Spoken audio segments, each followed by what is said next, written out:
Welcome to the Huberman Lab podcast, where we discuss science and science-based tools for everyday life.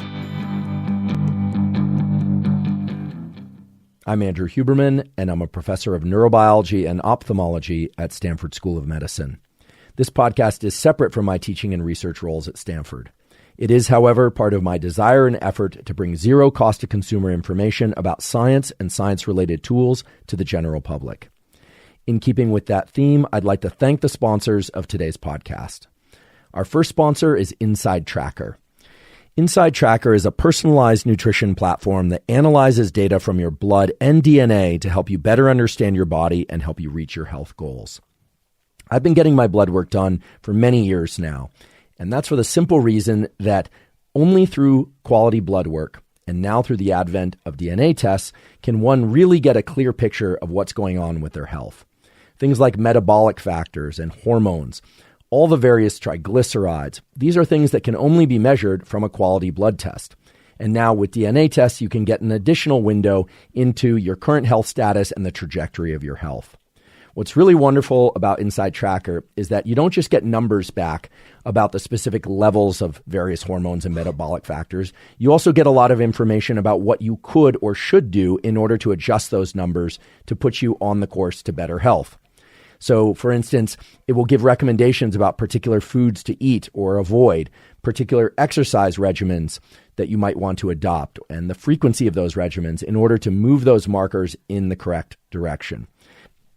Inside Tracker has also added a new feature that makes tracking your progress and analyzing your data even easier.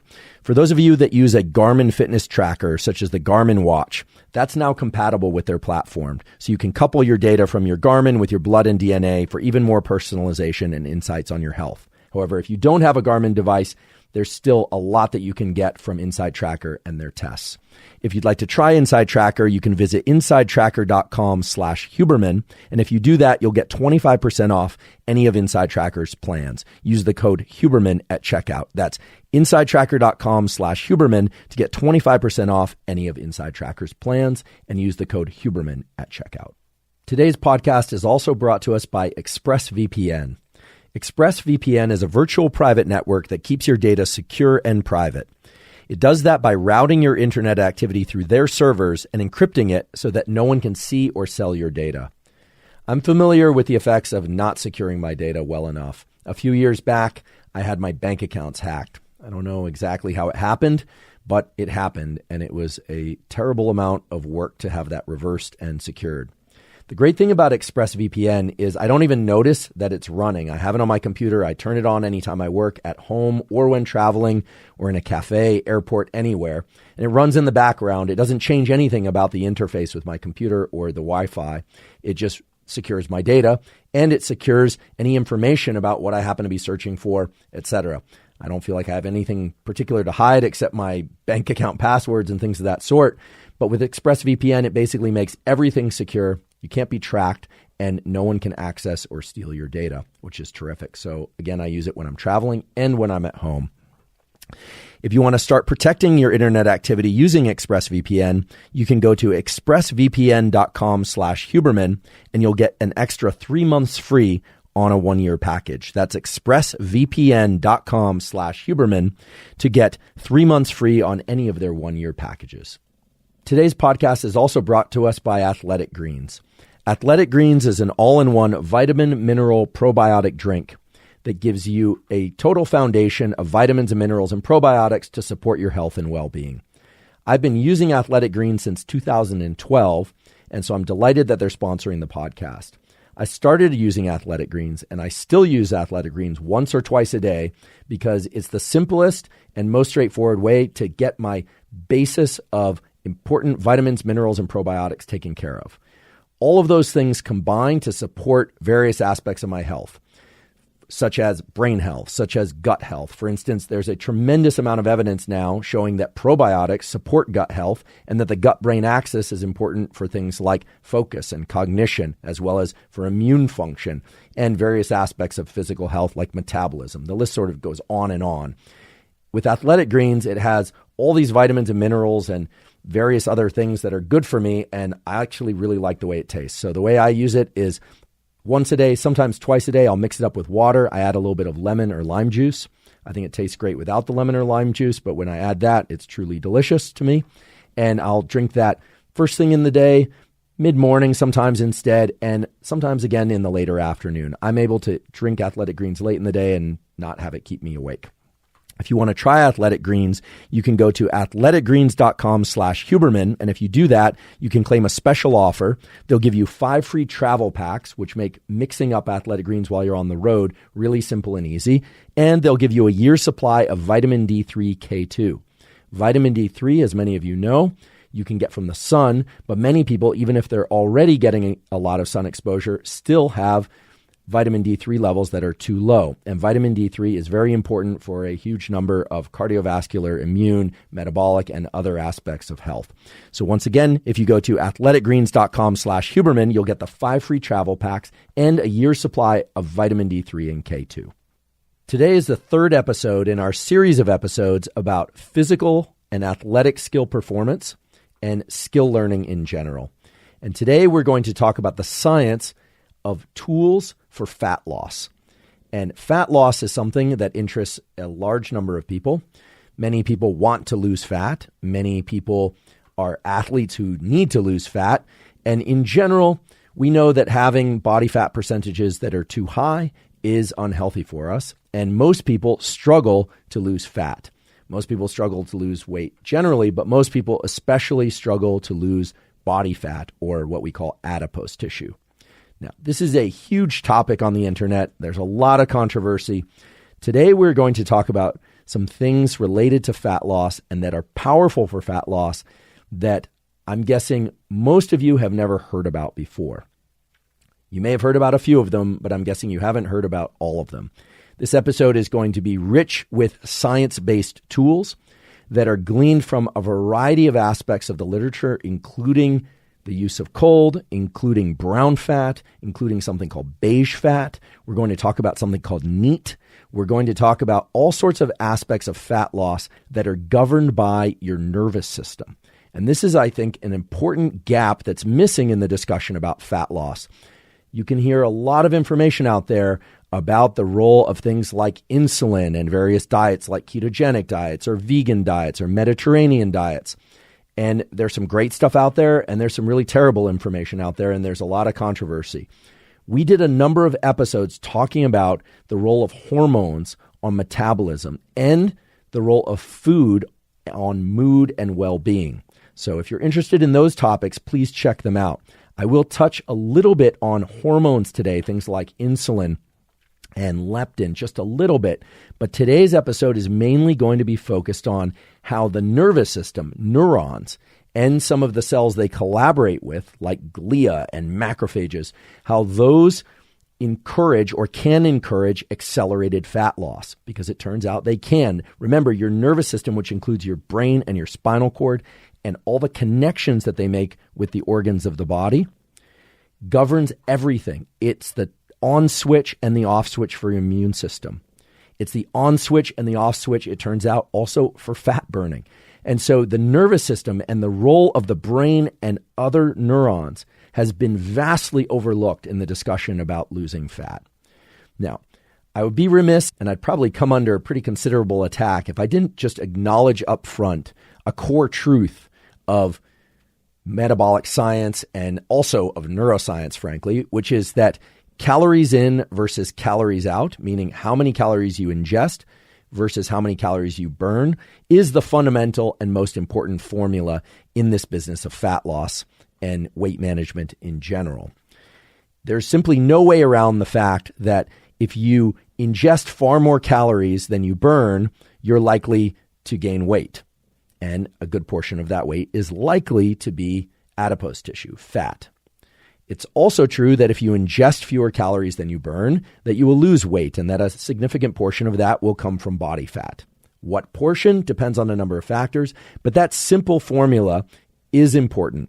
On a previous episode, I mentioned the complications with the statement of a calorie is a calorie. And indeed, there is evidence from, for instance, Robert Lustig, who's a pediatric endocrinologist at UC San Francisco, has talked about how highly processed foods change the way that we utilize food and can lead to higher incidences of obesity and other metabolic syndromes that go against the idea that a calorie is a calorie and that's it. So a calorie is a calorie as a unit of energy, and we need to accept and acknowledge this calories in, meaning calories ingested versus calories burned formula. But the calories burned portion is strongly influenced by a number of things that you can control that can greatly accelerate or increase the amount of adipose tissue or the proportion of adipose tissue that you burn in response to exercise and food. So your hormones are important. Your thermogenic milieu, meaning how warm or how cold your body is, how cold you make it, how warm you make it, but also your level of metabolism, your levels of thyroid hormone, and something that's hardly ever discussed, but is well supported by the scientific literature, how much innervation, meaning how much connectivity there is between your nervous system and fat. Today, we're going to talk about the fact that your body fat of various kinds, and there are several kinds of body fat, are actually innervated by neurons. Neurons connect to your body fat and can change the probability that that body fat will be burned or not. So your nervous system is the master controller of this process, and it plays a strong role in the calories out, the calories burned component. So as usual, we're going to discuss a little bit of science. I promise I won't go too deep into lipolysis and all sorts of things related to fat oxidation. We're going to break down that process into two important steps. And if you can understand those two important steps, then the rest of the tools will be very straightforward to understand and manage. And I do believe that today you will walk away with many new tools that you could incorporate into any kind of fat loss regimen that will greatly accelerate that process because it's grounded in quality peer-reviewed science. Throughout the episode, I'm going to talk about some behavioral tools. In fact, I'll mostly talk about behavioral tools. I will also talk about compounds, supplements. Many of you are into supplements, some of you aren't, and that's fine. For those of you that are into supplements, an important issue in a discussion about supplements for fat loss or otherwise is going to be the quality of those supplements and the accuracy about what's in those supplement bottles and tablets, etc. I usually mention this at the end of the podcast, but this podcast, we've partnered with Thorne, Thorne, because Thorne, we believe, has the highest levels of stringency in terms of the quality of the compounds in their supplements and the amounts of those compounds. If you want to see the supplements I take, you can go to thorne.com/U/Huberman. You can see the supplements that I take. That will also allow you to get 20% off any of those supplements or 20% off any of the other supplements that Thorne makes. Thorne has partnered with the Mayo Clinic and all the major sports teams, so there's a very strong basis for their stringency. Again, you don't need to use supplements. I'm certainly not encouraging anyone to use supplements if that's not your thing. But if you're going to use supplements, make sure that your supplement source is one of very high quality. With that said, I want to get started and talk about the various tools for fat loss and how neuroscience, neurons, control fat loss.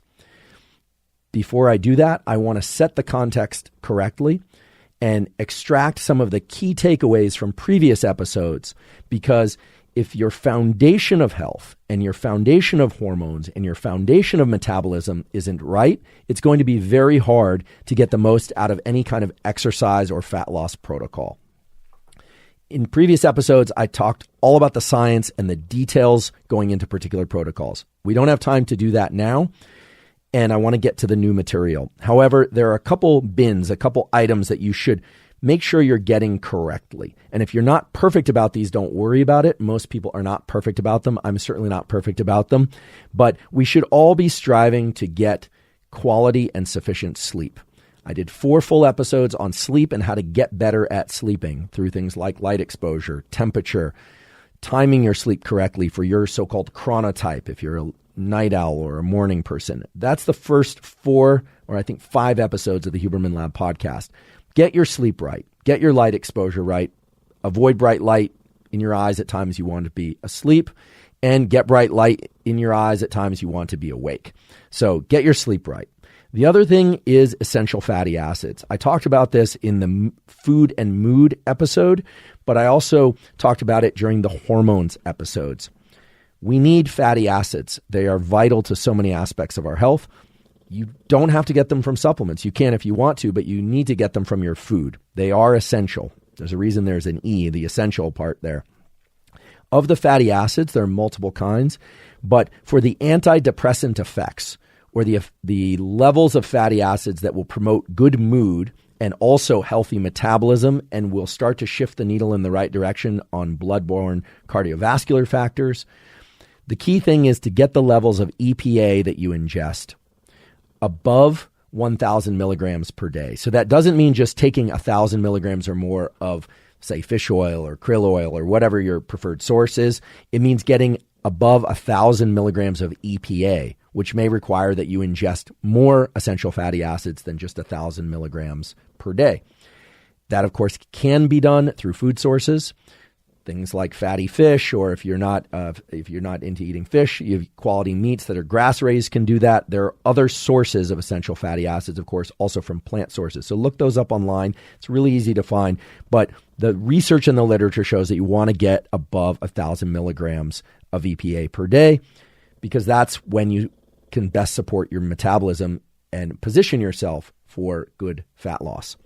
As well, for people who have cravings issues, they crave sweets all the time. I talked about this in the gut-brain episode and hormones and food, that you have neurons in your gut that are craving, they're seeking essential fatty acids, and they're craving and seeking amino acids from your food.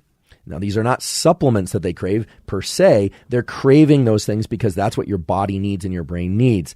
But those same neurons will respond to sugars. And so many people who are craving sugar can satisfy that sugar craving by giving the neurons, so to speak, what they actually want, which are amino acids and essential fatty acids. That includes EPA, but also things like glutamine, an amino acid that can really reduce sugar cravings if you take a teaspoon of that or even a tablespoon of that a few times a day.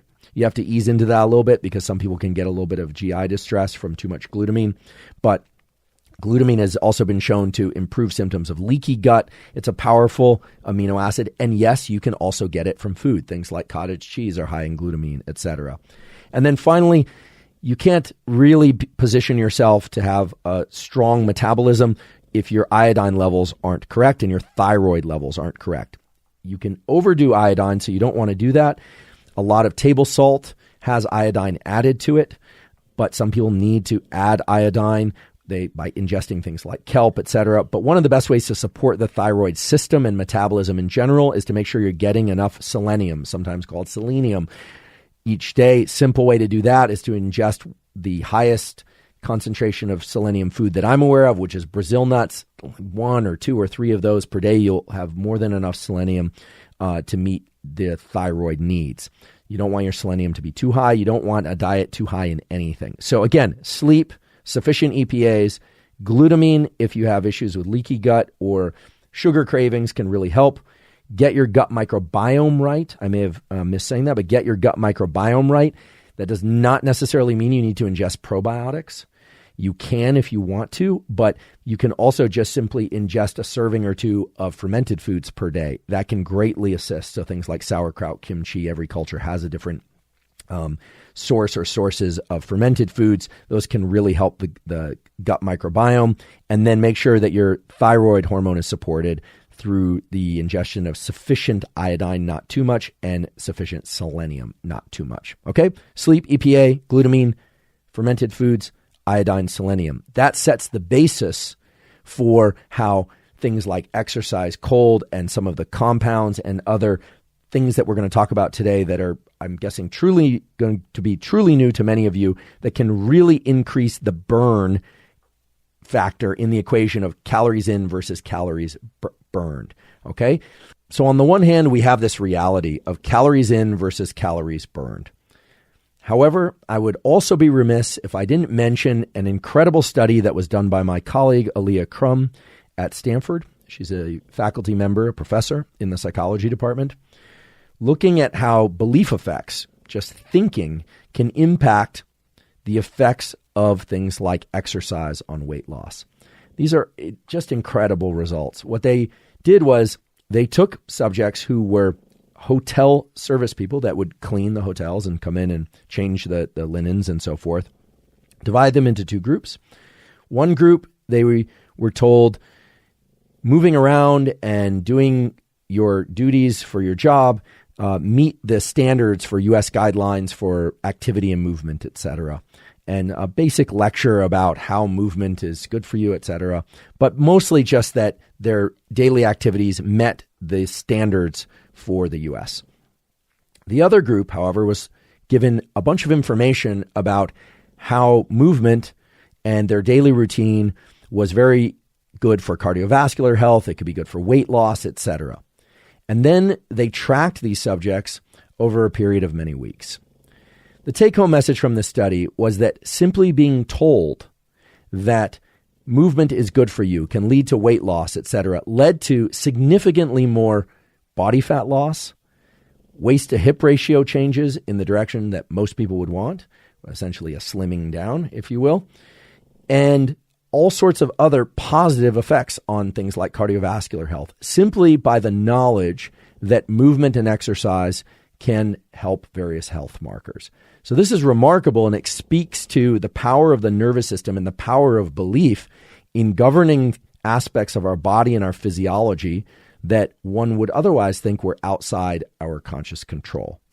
Now, of course, any of you that think scientifically, which I imagine if you watch this podcast or listen to this podcast is all of you by now, probably thinking, well, maybe they just moved around more, or maybe they stood up and sat down more. Maybe they did something else that was different. And indeed, there's a strong possibility that they did things differently than the other group.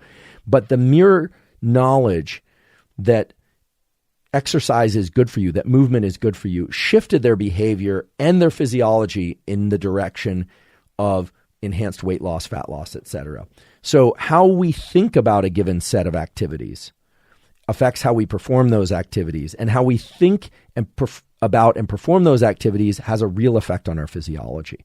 So somewhere between the hard and fast rule that governs fat loss and weight loss, which is if you ingest more calories than you burn, you'll either maintain or gain weight. Typically, you'll gain weight, although not always.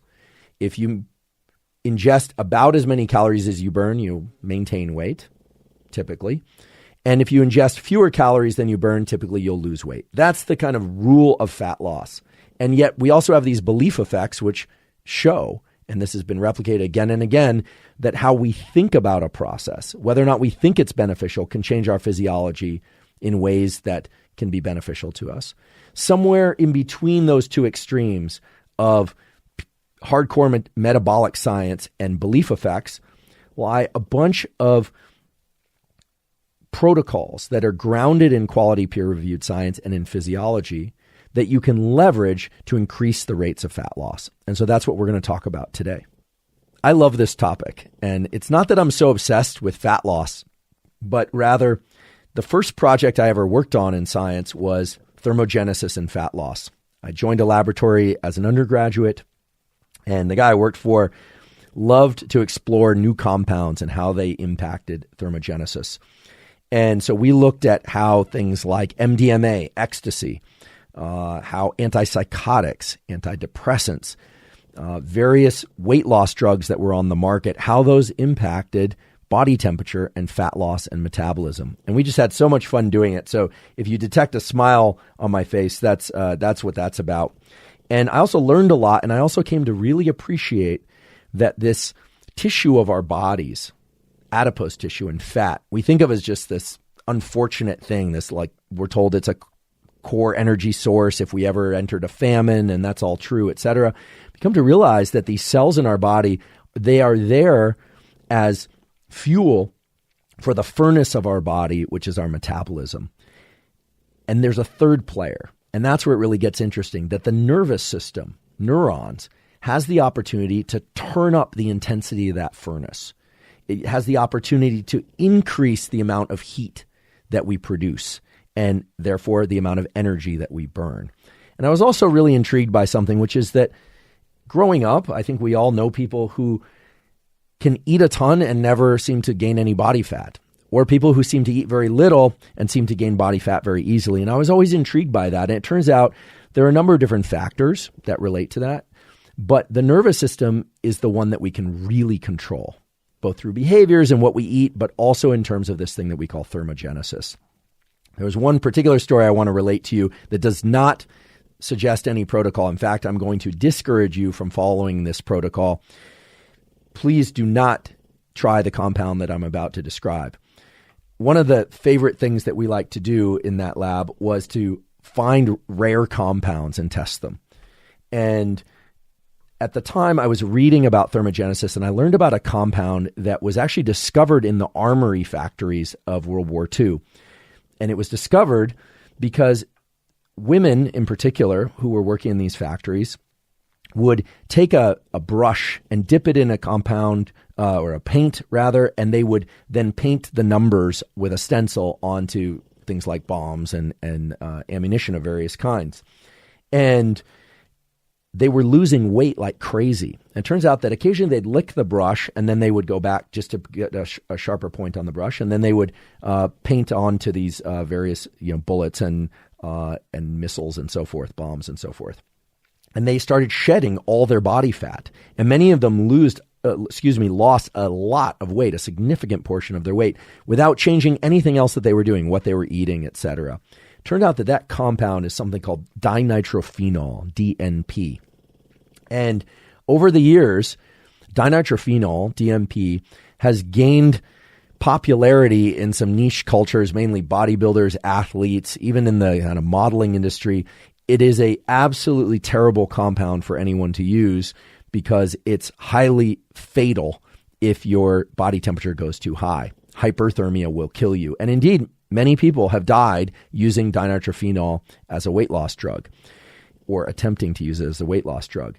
But dinitrophenol really illustrates a principle, which is that your metabolism includes things like thyroid hormone and growth hormone, etc. But your body temperature and the way you utilize energy is controlled by your nervous system. And the way dinitrophenol works is by changing the neurons and the way that the neurons that connect to fat change the way fat burns up. So we are not going to suggest, I am not suggesting that you use dinitrophenol. However, there are other things that you can do that can change the relationship between these neurons and the fat of your body in ways that can powerfully accelerate fat loss.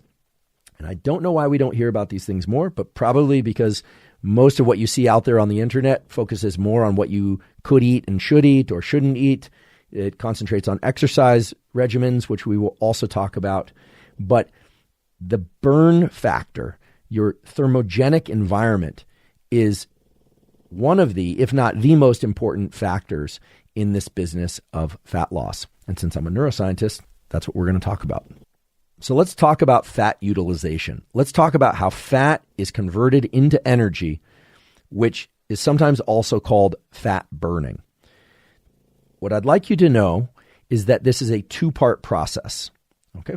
In reality, there are many biochemical steps. And if you log onto the internet or you open up a textbook and you want to learn about fat utilization, you're going to see a lot of chemistry. And I'm happy to go deep into that chemistry if you like, but I think most of you are probably interested in what are the leverage points? Where can you exert control over this process in ways that benefit you? So I'm going to focus mainly on those, okay? This is not to upset the aficionados, and I will put in some nomenclature, but here we go. There's two parts to this process. One is fat mobilization, and the second is fat oxidation or utilization, okay? So the first thing that has to happen for body fat to get burned up or used and reduced is that it has to get mobilized. And that's a process called lipolysis. But I actually don't care if you know the name lipolysis. You just have to move that fat out of the position that it's in. You have to get it out of the fat cells, all right? Fat cells can be visceral around our viscera, our organs, or they can be subcutaneous under our skin. Most people are thinking about subcutaneous fat when they think about fat. So here's the deal. And if you want more detail, great. I'll touch on that in a bit. But basically, stored fat has two parts that are relevant here. It's got the fatty acid part, and that's the part that your body can use. And that's attached to something called glycerol, and they're linked by a backbone. So already probably too much chemistry for both of you. But what you want is you want to break the backbone. So if you just can remember to mobilize fat, you got to break the backbone between glycerol and these fatty acids, okay?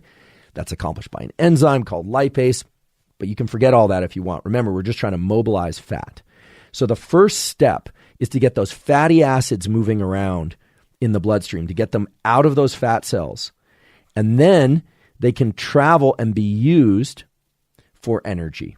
And that second part, remember, first part is mobilization. The second part is oxidation, is then those fatty acids, those are potential fuel. They're just potential fuel, but you haven't burned the fat yet. You've just moved it out of your fat cells. They're going to go into cells that can use them for energy.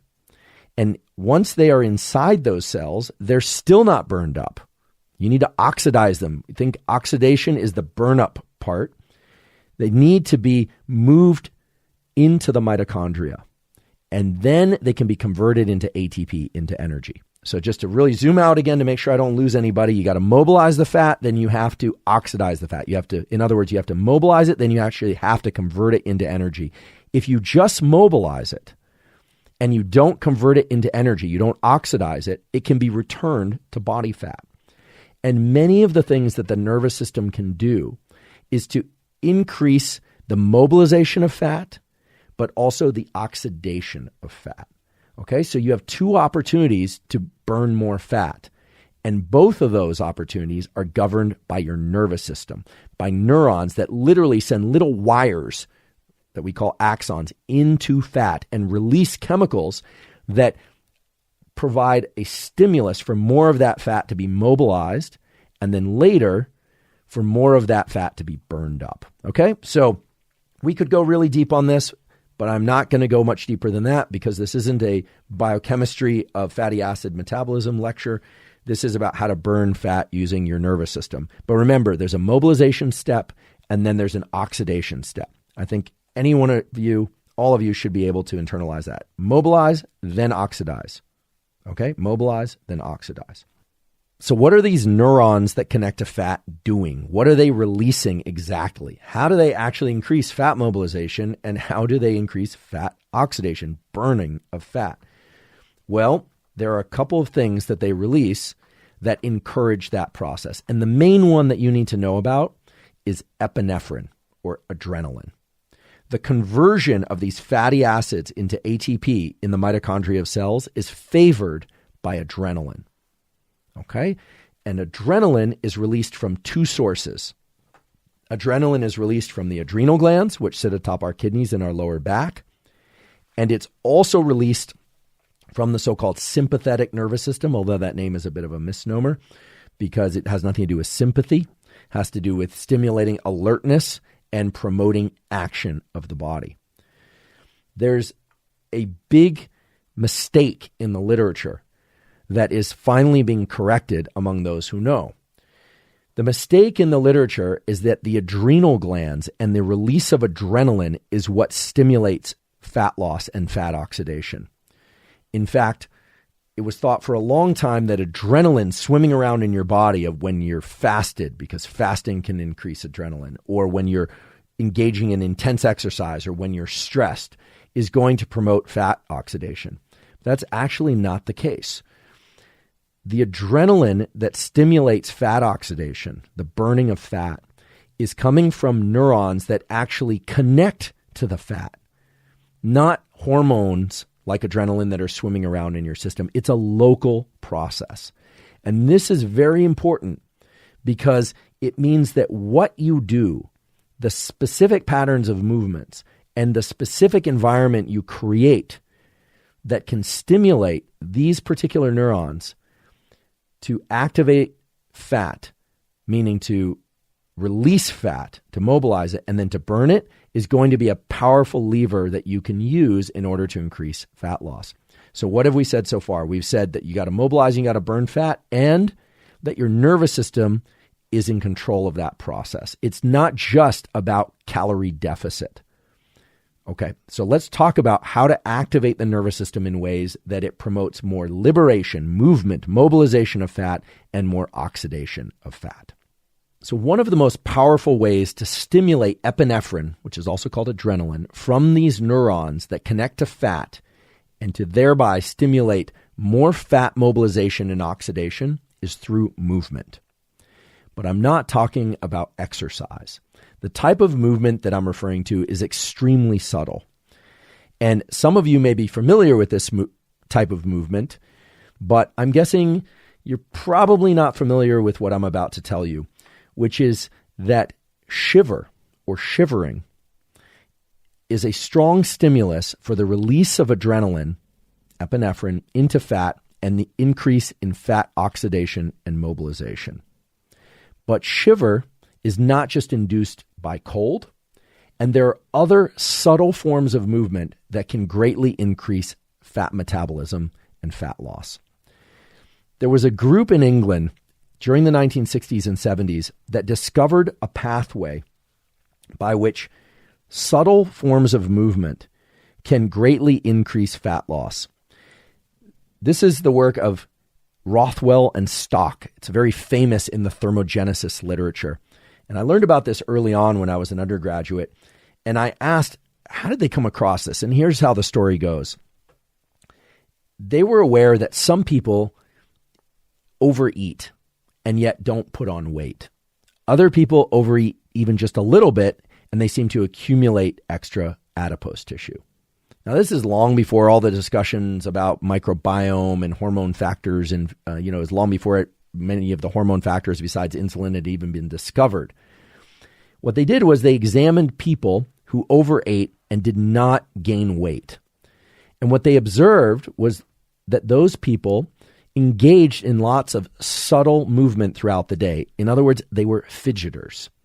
And that's what they called them. I'm not going to do the British accent version of fidgeters, but Rothwell and Stock were British. What they found were people that overeat but don't gain weight as a consequence. And in fact, many people who had low levels of body fat had a lot of resting tremor, not of the Parkinsonian type, but they would bounce their knee while they were sitting. When they would talk, they would engage in very angular movements. They were sort of electric. In fact, now in science, I was chuckling about this as I was diving back into this literature, because the other day I heard a wonderful lecture on a totally different topic from a colleague of mine, and we all adore him. He's over in Europe, and he's this tremendously successful scientist, so we like to poke fun at him. And every one of his movements is incredibly electric and staccato. And he's rail thin, and he eats like a horse. And so it fits very well into the discovery of Rothwell and Stock, who discovered that fidgeters, people that bounce their knee, people that have a head bob while they're listening, people that nod a lot, people that stand up and sit down a lot throughout the day, and people that pace burn anywhere from 800 to 2,500 calories more than the control group in the experiments that they looked at. And indeed, there's been a modern look into all this, and these numbers check out, that simply moving around a lot, even if those are subtle movements, greatly increases the amount of energy that you burn. And people who overeat, the people who can have the second or the third donut or donuts at all and don't seem to put on weight to the same degree, they are people that move around a lot, even when seated. They're people that will often move their limbs very quickly as well. There even have been studies that have explored other things that correlate with fidgeters. Fidgeters stand up very quickly at the end of a lecture, or they start to gather their things very quickly, whereas non-fidgeters don't. So dogs like my bulldog Costello, definitely not a fidgeter. Every movement is incredibly slow and deliberate. Sitting down is a process. If you ask him to sit down, it's sort of a slow motion. You ask him to get up, and he kind of looks at you, sighs, and then stands up. The fidgeters are the opposite of that, right? You say, "How are you doing?" And they go, "Great." So even sometimes their speech will be accelerated, although not always. But staccato movements, fidgeting, etc. And in 2015, and again in 2017, there have been studies that have explored this using some modern metabolic tracking. And indeed, simply moving a lot, being a fidgeter, bouncing your knee, standing up and pacing several times or many times throughout the day led to considerable amounts of fat loss and weight loss when people were ingesting the same amount of food. If they overate, they were able to compensate and burn off that food. And if they were trying to lose weight and they incorporated this fidgeting protocol of deliberately trying to fidget more and move around during the day, pace, stand up more quickly, sit down and stand up more often rather, they found that they greatly increased their weight loss, anywhere from 20 to 30% increases. And in some cases, there are always those few people who burned a lot more. It seems to work best in people who are already slightly overweight. So for people that are overweight, who are kind of averse to exercise, fidgeting might actually be a good entry point. And 800 to 2,500 calories is a considerable amount of calories when you really think about it. Now, why am I telling you this? Well, there's clearly a tool to export from this, which is that you can increase the amount of calories burned without having to go on additional long runs. I do hope that people are exercising regularly because it's so important for other aspects of brain and body health. But nonetheless, we are all time limited, and we are not all so ready to embrace exercise. I have a family member who has been slowly coaxed into exercise, but if I were to tell her, for instance, you need to fidget more, she'd probably go for it. So this is a powerful way to increase the calories that are burned. Now, that's great, and you can think about the protocols, but I want to nest that protocol in what I said before, which is that fat is controlled by these neurons and the epinephrine they release. You might say, well, how could these little micro movements lead to so much caloric burn? And that's where it really gets interesting. Rothwell and Stock and others that they worked with subsequently found that these little fidgety movements, the engagement of certain aspects of our musculature that are nothing like exercise, it's not these large coordinated or rhythmic body movements, but rather subtle little bits of fidgety movement. And here I am doing a lot of fidgety movement as an example. Tapping the pen, this kind of thing. I was probably that kid in class most of the time. I was like, I try not to do it to irritate people, but I was definitely a knee bouncer. I'm not particularly lean or not, but I was definitely, this is a common activity for me. People that do that sort of thing, it turns out that it's not the kind of caloric burn that we normally think of like, oh, you're running, lifting weights, swimming, yoga, etc. Those subtle movements of our core musculature, not just the core, but all our limbs and our musculature, those low-level movements, they trigger epinephrine release from these neurons, and they stimulate the mobilization of fat. And then that fat is oxidized at higher rates. And I find this fascinating. I wish more people knew about it, which is why I'm telling you about it today. This has nothing to do with exercise in the traditional form. And yet 800 to 2,500 calories per day, that's a considerable amount of fat oxidized. If you are in a calorie maintenance mode or if you're subcaloric, that's going to add to still additional fat loss. The data on this are tremendous. I'll link to a few studies. If you're really interested in learning about what's called NEAT, N-E-A-T, which is non-exercise activity thermogenesis, NEAT. So what's the protocol? Fidget. If you're really interested in burning calories and you already exercise, you want to burn more, or you don't have the opportunity to exercise, or you're averse to exercise for whatever reason, fidgeting movements, staccato movements, standing up, walking around, pacing, all the sort of nervous activities that we're so critical of in other people and sometimes in ourselves are actually mobilizing and oxidizing a lot of fat and a lot of energy. And while this probably won't compensate for chronic overeating, the caloric burn from this is considerable and very likely can offset a meal that had excessive calories or a kind of steady state of eating too much. And it also starts to open up all sorts of thoughts and discussion about, when you travel, you tend to eat foods that are kind of outside your normal ones. We tend to eat, foods that aren't so great for us. We also tend to be a little bit more sedentary when we travel. We're on the plane, etc. But all of that aside, just the use of something like low-level movement, and it's almost like a tremor, but also these like short, small, fidgety movements. I'm intentionally doing a lot of these today, so you have examples that you can use to select from if you like. these can have a major effect on fat loss. And it raises a second tool. If these low, meaning these small movements that we engage in, trigger epinephrine, adrenaline release from these neurons of the sympathetic nervous system that innervate fat and increase fat mobilization and oxidation, now it should make sense why shivering is one of the strongest stimuli that one can incorporate to stimulate fat loss. Now, shivering is almost always associated with cold. We think shivering, we think cold, because when we get cold, we shiver. And there are two ways that shivering can increase fat loss. And there are several ways that you can use shivering, you can leverage shivering, and you can leverage cold to accelerate fat loss. But you have to do it correctly. And most of the people that are using cold and, frankly, suggesting cold as a means to increase metabolism fat loss are suggesting the exact wrong protocol. In fact, the one I'm going to recommend is 180 degrees in the opposite direction to the typical protocol that you'd hear about. So let's talk about how to use cold and how to leverage shiver as a particularly strong stimulus to increase fat loss through mobilization and oxidation of these fatty acids.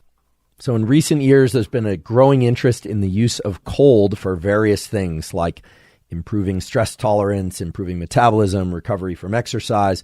I've talked about a number of those things and the uses of cold on this podcast. In fact, did an episode on how to supercharge performance through palmar cooling the palms in specific ways or the bottoms of the feet.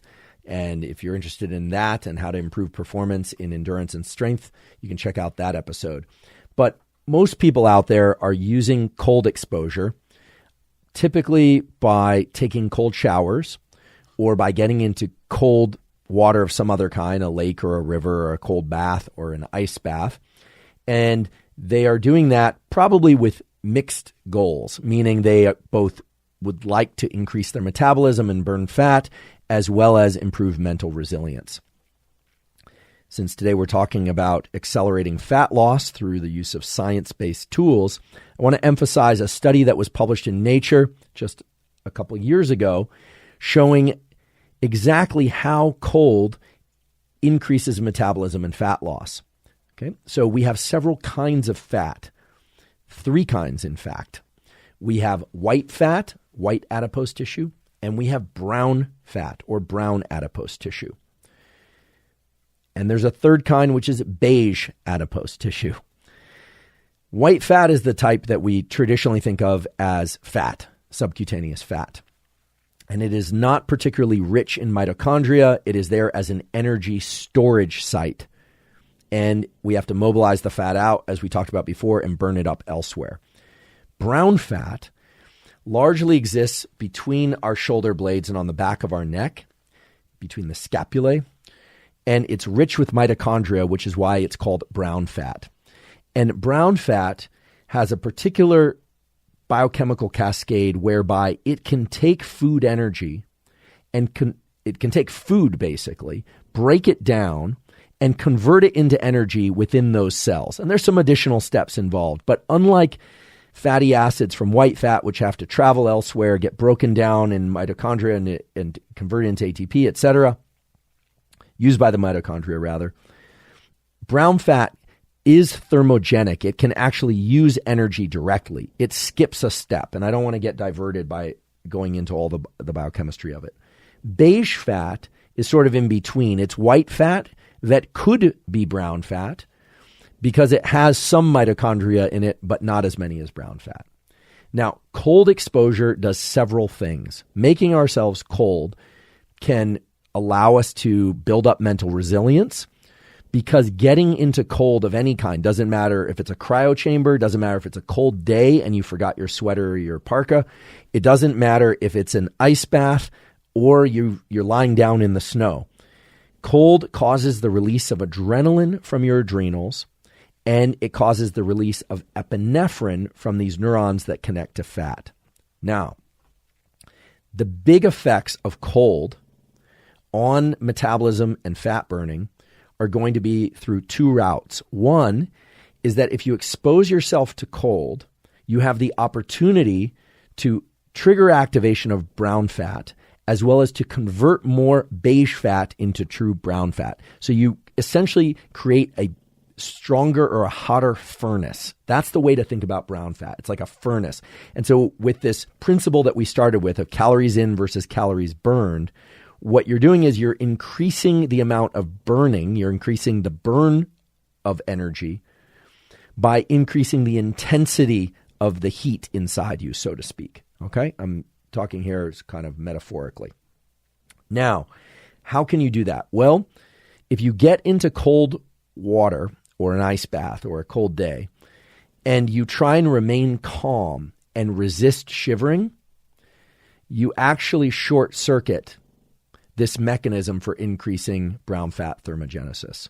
The paper published in Nature shows that it is shivering itself that causes the brown fat to increase your burning, your burn rate, and your metabolism. And it works like this. When you get into cold and you shiver, the shivering, that low-level movement of the muscle, those small movements, triggers the release of a molecule called succinate, Succinate, succinate. And succinate acts on the brown fat to increase brown fat thermogenesis and fat burning overall. It actually increases body heat through this brown fat thermogenesis pathway. And it also, over time, can increase the amount of brown fat by converting beige fat into true brown fat. Now, how much cold exposure and how often, that's the key. But before I give that detail or set of details, remember, if you resist the shiver, you are not going to get the increased metabolic effect because you are not going to get the succinate release. So if you want to get your body heat, your thermogenic level to go up, you need to shiver. So now we have the NEAT, the non-exercise activity thermogenesis, so low levels of activity, as I described before, which are done away from cold. Maybe do them in cold as well as shiver in response to cold. And so the shiver itself is valuable for triggering the release of succinate. In fact, succinate is being evolved now by various drug manufacturers as a potential treatment for obesity, although it hasn't really hit the market in its final form yet. Succinate is powerful for its effects on brown fat. So how many times a week do you need to expose yourself to cold will depend on how much fat you're trying to lose and how much you're trying to increase your metabolism.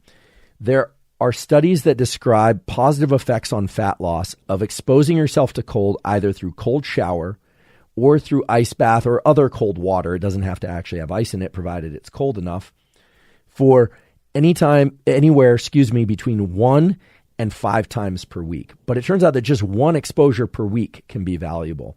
The question then is how long to get into that cold environment and how cold should that environment be?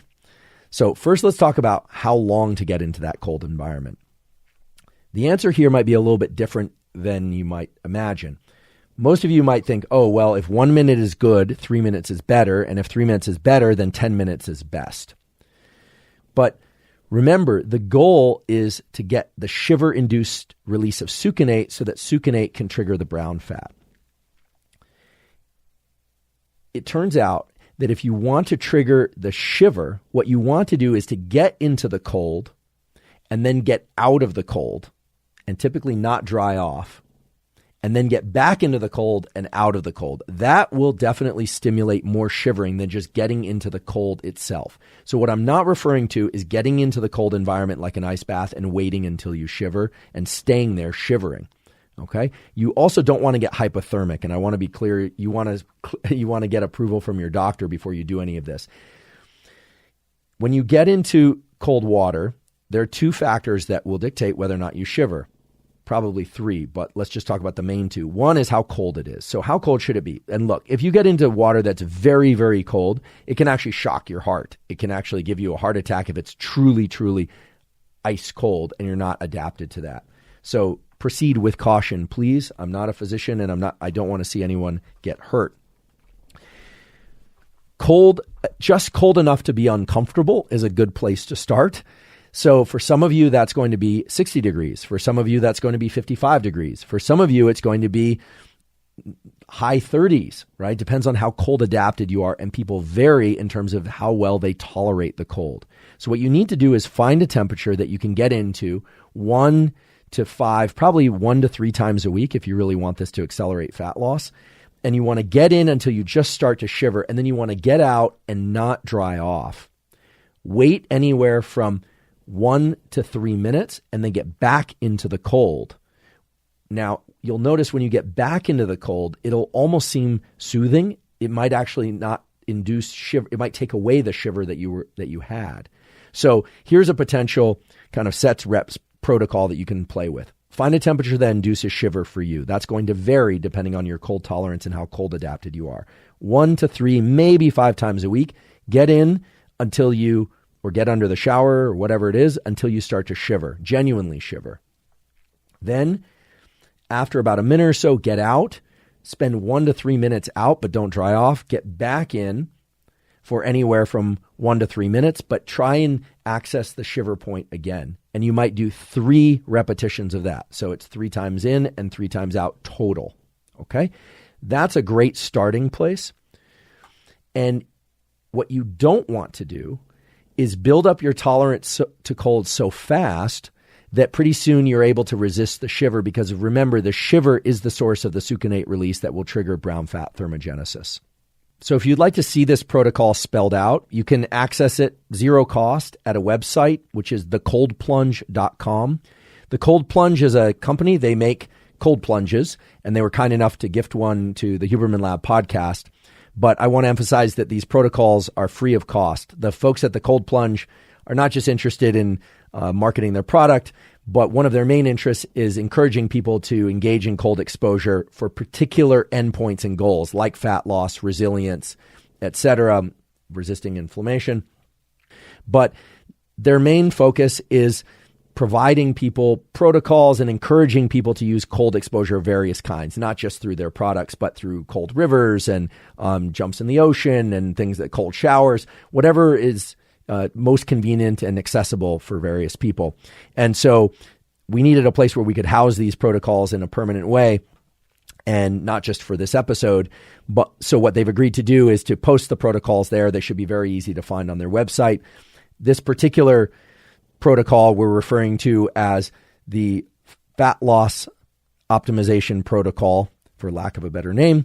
And it's really grounded in how cold can be used to induce shiver. And again, it doesn't really matter how you're accessing that cold, provided you access the shiver and you're moving from the cold environment to a slightly warmer environment. So getting out of the cold shower or getting out of the ice bath, etc., or out of the cold plunge, and then back in, because it turns out that the cooling and rewarming process of the body is where shiver kicks in. And so that's distinctly different than just trying to get into the cold and stay in the cold for as long as possible. And if you zoom out a little bit and think about some examples in life, you'll understand why that must be the case. For instance, people who do a lot of cold water swims, you have these polar bear clubs, I think they call themselves, do these cold water swims. I would sometimes see these people swimming back and forth to Alcatraz and stuff like that, which just seems risky and, they tell me is very stimulating for the mind and body. Great. Sometimes those people are very lean. Oftentimes they're not. And they're getting a lot of cold exposure.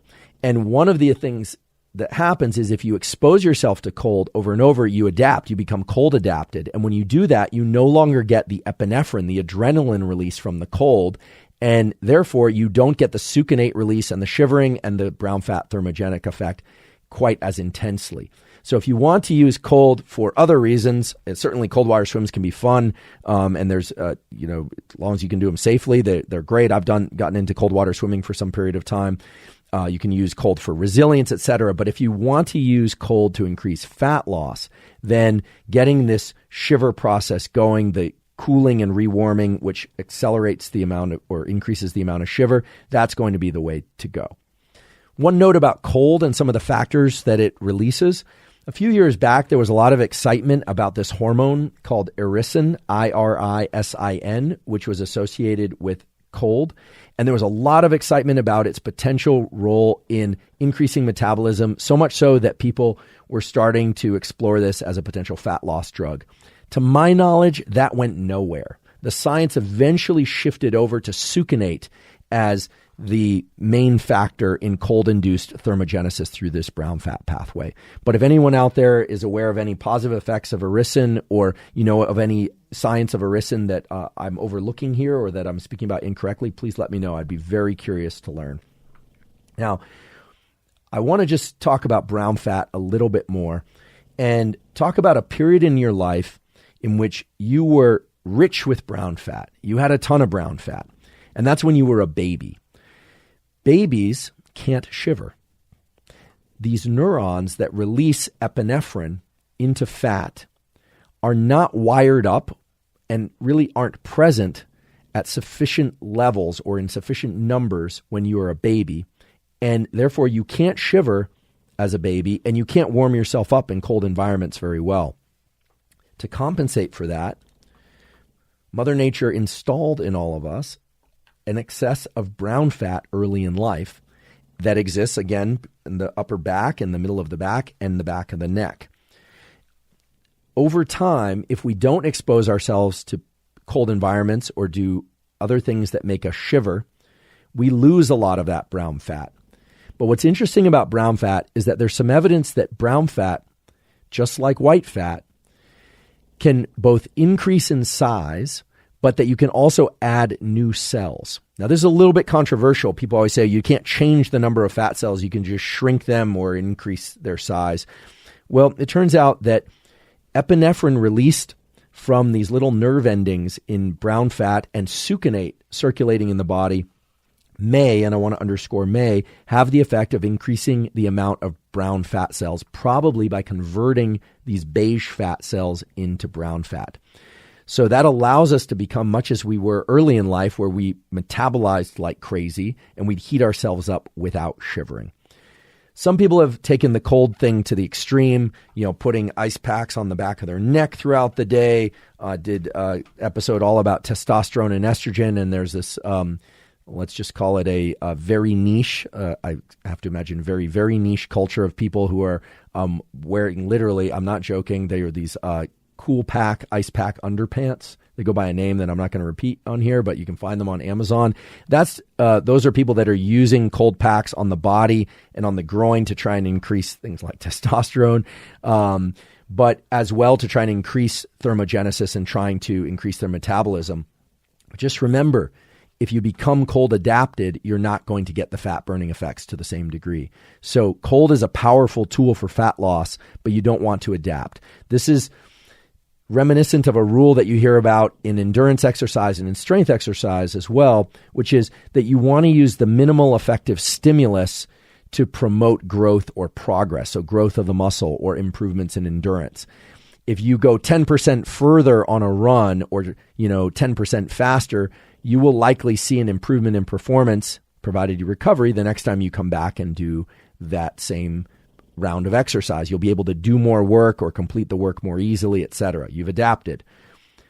If you do 20% more distance or 20% more weight, you won't necessarily see the same commensurate level of gain or improvement. And so likewise with cold, if you're quickly moving from 30 seconds of exposure to 10 minutes of exposure, you're overlooking the opportunity to get the most fat loss and increase in metabolism by stepping it up in smaller increments. Okay? And this also speaks to the rationale for using cold exposure to accelerate fat loss for certain periods, but then maybe not doing it year round. If fat loss is your goal, maybe use it for 2-3 months at a time and then stop for 2-3 months at a time, because it is such a potent stimulus, provided you engage in the shiver. Next, I'd like to move to exercise and how particular timing and types of exercise can vastly improve fat loss. Before I do that, I just want to mention a really important reference for those of you that are interested in learning more about how neurons connect to fat. This is certainly a paper that you'd want to look at if you're interested in diving deep into the literature and reading all the various studies. It's a review, and the title of the review is Neural Innervation of White Adipose Tissue and the Control of Lipolysis. That's Neural Innervation of White Adipose Tissue and the Control of Lipolysis. It was published in Frontiers in Neuroendocrinology. You can find that free online. They have the full text available. The first author is Bartness, Bartness. It's a great review, and I've talked about a number of things that are mentioned in the review. Follow the references in that review and the reference trail, as we say, if you're interested in learning more about also how neurons control brown fat. And before I move to exercise, I also just want to highlight something that comes up every few years and has largely been considered myth now, but that is actually more interesting than most people might think, which is this issue of spot reduction. You know, in the 80s and 90s, there were a lot of commercials, late night infomercials, where they would talk about spot reduction. You know, if you do sit-ups, will you lose abdominal fat? If you do hip raises or glute raises, will you lose glute and hip fat?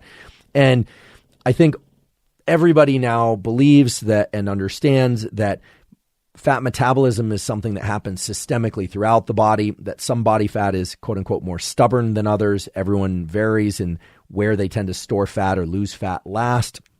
A number of factors that influence that, in particular hormone receptors. But now, at least in the scientific literature, spot reduction and the possibility of real true spot reduction, reductions in fat in a targeted way, a body part or body area targeted way, is becoming more of a reality and may be a reality soon, because exercise that triggers the activation of these nerve fibers, these neurons that innervate fat, in theory, if you can increase the amount of epinephrine released at those particular fat pads, as they're called, they're actually called fat pads in the scientific literature, in theory, you could increase mobilization from those particular body fat sites. Okay, so because the new view, that the modern understanding is that it's not adrenaline released systemically, kind of bathing all your fat tissue, but rather it's neurons releasing adrenaline, epinephrine locally, that in theory, exercise that stimulates the release of epinephrine, or exercise coupled with things like shiver or low-grade shaking movement, or the NEAT, the non-exercise activity thermogenesis, could in theory lead to local enhancement of mobilization of fat tissue. So I think that spot reduction actually will soon be something that's possible using the appropriate technology. What does this mean for you now? What could you possibly do for this with this information now? Well, I think it speaks to the fact that if one is going to engage in exercise, that doing exercise that involve lots of different body parts and movements is likely to encourage the maintenance and or growth of these neurons that innervate fat throughout the body. What this means is changing up the pattern of exercise, engaging in novel types of movements may actually be one way that one can access these so-called stubborn body fat pads.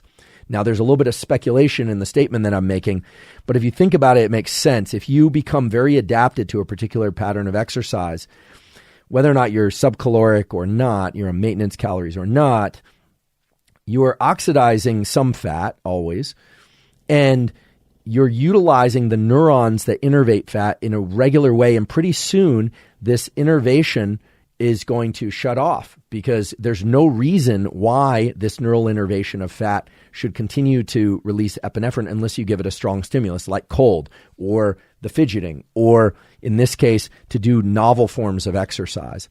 And there's some anecdotal evidence, and there I don't even want to call it data, but anecdotal evidence that people who have quote unquote stubborn body fat, if they start to adopt new patterns of exercise, they can start to access those stubborn fat pads. And again, fat pads is the correct way to refer to these in the scientific literature.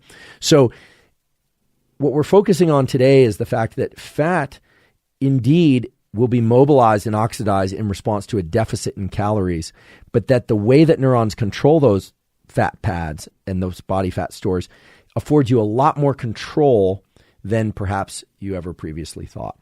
So let's talk about movement and the more traditional kinds of movement, aka exercise, that has been shown to lead to increases in metabolism and fat loss to greater degrees depending on whether or not, for instance, you're fasted when you do it or not, whether or not you do your cardio first or your resistance training first.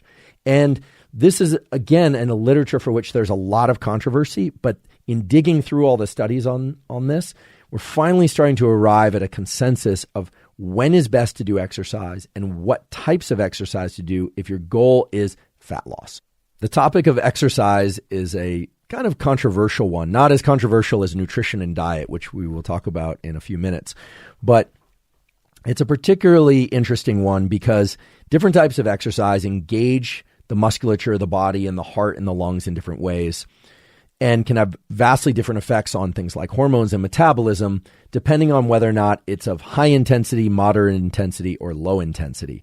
So rather than think about weight training versus cardiovascular exercise, I think the most simple way, the most fluid way to have this conversation about exercise and fat loss is in terms of three general types of training. Whether or not it's done with weights or body weight doesn't really matter. And those are high-intensity interval training, something that seems to have gained a lot of popularity in recent years, so-called HIIT, H-I-I-T. So high-intensity interval training, sprint interval training, so that's going to be very high intensity, or SIT, or moderate intensity continuous training, MICT. So we've got HIIT, SIT, and MICT, MICT. And we can get a little bit more precise if you'd like. I'm not somebody who measures my VO2 max or anything while I exercise. I generally know whether or not I'm doing something I could continue for a very long time or whether or not I'm doing something that I realize is going to be of short duration, high intensity. But if you'd like to map this to VO2 max, SIT, this sprint interval training, was defined as all out, greater than 100% of VO2 max bursts of activity that last 8 to 30 seconds, interspersed with less intense recovery periods. So this would be sprinting downfield for 8 to 30 seconds, then maybe walking back for about a minute or two, and then sprinting again and then continuing. So that would be SIT. HIIT, H-I-I-T, is defined as submaximal, so 80 to 100% of VO2 max, bursts of activity that last 60 to 240 seconds, interspersed with less intense recovery periods. So on a standard 400-meter track, just to give this a little bit of a visual, a 4-minute mile would be fantastic for most people, although people run faster than that, of course. So that's 4 60-second laps, but that's back to back to back. I think in my best shape, or maybe it was in my dreams, I don't recall which, I was able to do 60 seconds around the track, but of course I couldn't get that on the second or third or fourth. If I did, that was certainly in fantasy land and not reality. But 60 seconds would be about one revolution around the track, maybe 90 seconds, depending on how fast one is running. So 60 to 240 seconds. MICT, okay, this moderate intensity continuous training, is steady state cardio, sometimes called zone 2 cardio these days on the internet, which is performed continuously for 20 to 60 minutes at moderate intensity of 40 to 60% of VO2 max, or if you prefer heart rate, 55 to 70% of max heart rate. Okay, so we can think about high, medium, and low intensity exercise, although low intensity usually means that you could carry on a conversation, or maybe you'd have to gasp every few steps or so while trying to talk and run. That's, I think, going to be the most useful way to have this conversation that we're having now, because there's so many different forms of exercise that people do, and intensity is important. Let's ask the question that I think many of people are wondering about, which is it better, meaning do you burn more fat if you do your exercise fasted? And fasted in this respect could be that you wake up in the morning, you've been fasting all night, you just hydrate and you exercise. Or sometimes people will ingest caffeine. There's controversy as to whether or not that quote unquote breaks the fast. It has to do with whether or not you're caffeine adapted, something for another episode. In any case, that would be fasted. So probably not having eaten anything for anywhere from 3 to 24 hours or maybe even more. Because you could also be fasted in the afternoon if you had lunch at noon and it's 4 or 5 or 6 p.m. Will you burn more fat if you exercise without eating anything first, without ingesting any calories first?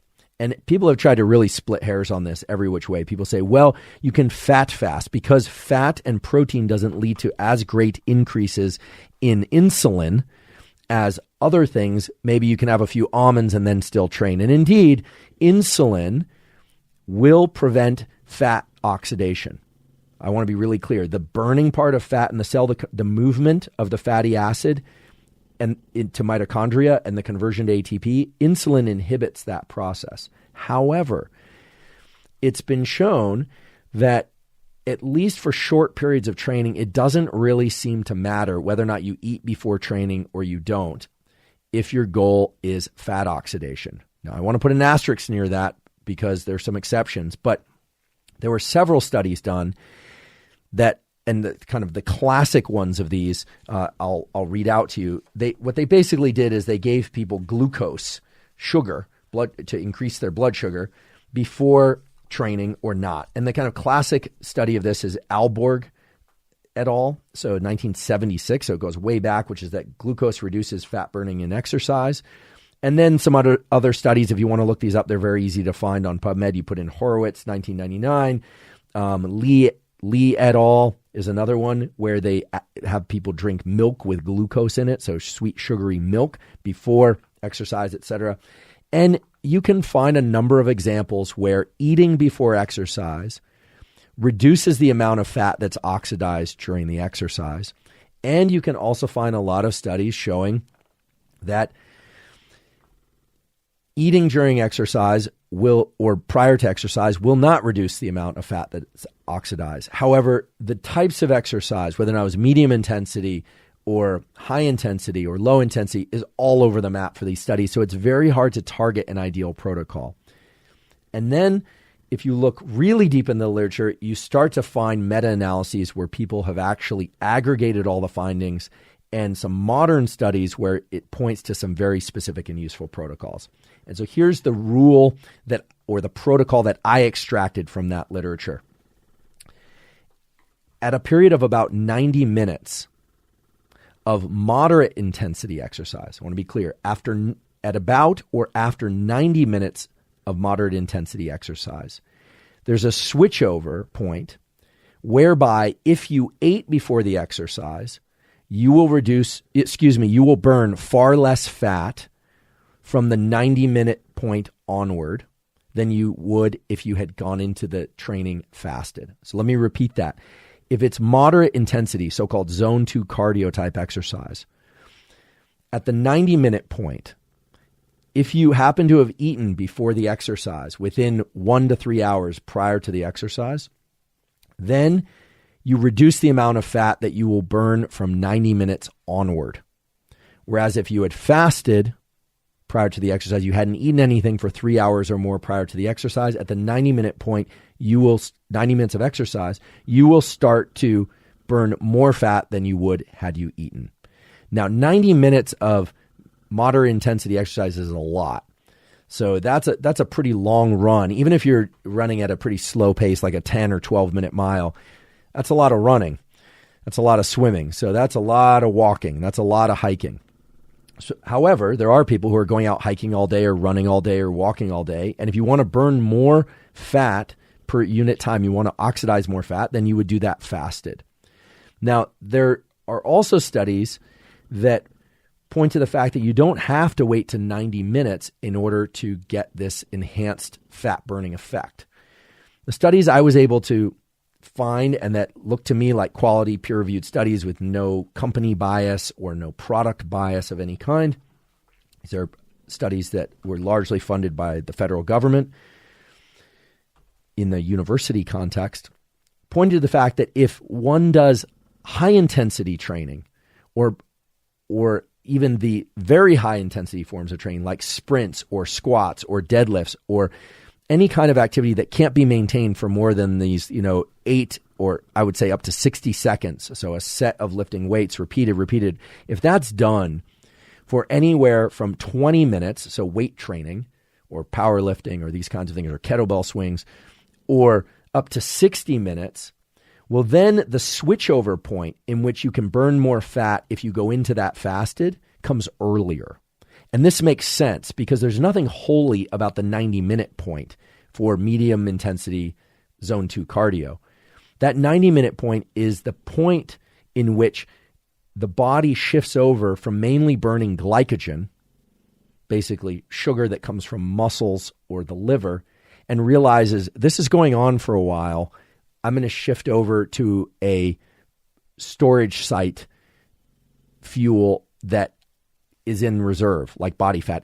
This is going to happen for a while, so I'm going to start tapping into body fat stores. Now, fat doesn't have a little brain there. It is innervated by neurons, but it doesn't have thoughts, and you don't actually control this switch with your mind. This is something that has to do with the milieu of various hormones. What has to happen is insulin has to go down far enough. So if you ate before the exercise, you'd have an increase in insulin. If you ate carbohydrates, you'd have a bigger increase in insulin. Fat and proteins indeed will have lower amounts of insulin, and fasting will give you the lowest amount of insulin. Well, then that switchover point is going to come earlier in the exercise. And if you think about it, if you were to do something high intensity for 20, 30, 40 minutes, so maybe lift weights and then get into zone 2 cardio, if you were fasted, the literature says that you're going to burn more body fat per unit time than if you had eaten before or during the exercise. So what does this mean? This means if you want to burn more body fat, if it's in your protocols and have been approved to do this safely, exercise intensely for 20 to 60 minutes. The higher the intensity, obviously, the shorter that bout is going to be, and then move over into zone 2 cardio. And if you do that fasted, or the medium intensity cardio, I should say, and if you do that fasted, then indeed you will burn a higher percentage of body fat. If you need to eat or you like to eat before you train, that also can work. And if you train very intensely, you're likely to shift over to the fat burning pattern more quickly as well. So again, this isn't really an issue of how long you exercise. It's an issue of how intensely you exercise and therefore what fuel source you're drawing from. So hopefully I've made that clear, but basically you need to deplete glycogen or through high intensity exercise and then move to a steady state exercise that will allow you to burn more fat, or you need to perform a medium intensity or low intensity type exercise for a long period of time before you shift over to burning fat. And indeed, it seems that going into all that fasted will facilitate the burning of more fat overall. But if you can't even get to the exercise, if you're somebody who just can't do the training at all, you're unwilling to or you're incapable of training unless you eat something, then obviously eating something makes the most sense. And what you eat prior to exercise, that's a whole other biz that people argue about and fight about whether or not you should go into it with low carbohydrates or higher carbohydrates, all of that. But in general, the theme there is very simple, which is that you want insulin levels to be pretty low if your goal is body fat reduction, if you want to oxidize body fat. So fasting in some cases, fat fasting in other cases where you're just ingesting fats, fat and protein in some cases, or for some people it will be eating carbohydrates. I'm not here to dictate a particular nutrition regimen. That's just how the hormone balance of these things and fat oxidation works. Now, one thing that's very interesting and cannot be overlooked is this issue of how much energy you burn during and after the activity. And some of you probably already know about this, but the whole business of calories in versus calories out and people counting the number of calories they burn during their aerobic session or during their whatever session is only one half of the equation, and it really eclipses the more important issue, which is how much of an increase in metabolism does a given exercise create after the exercise? And we could talk for hours about this, but the simple way to view this is that high intensity training, anaerobic training of weight training, sprints, burpees, any kind of thing. I don't know. These days I hear that you're not supposed to do burpees, that people think burpees are dangerous. So I'm not suggesting any particular movements here. You have to decide what's right for you. I do burpees. I don't seem to be injured from them, but I hear that they're terrible for some people. So anyway, push-ups, sit-ups, whatever it happens to be, that anaerobic exercise that's of higher intensity or sprints taps into glycogen stores during the movement and will burn more energy per unit time than moderate intensity. High intensity burns more than moderate intensity. That's straightforward.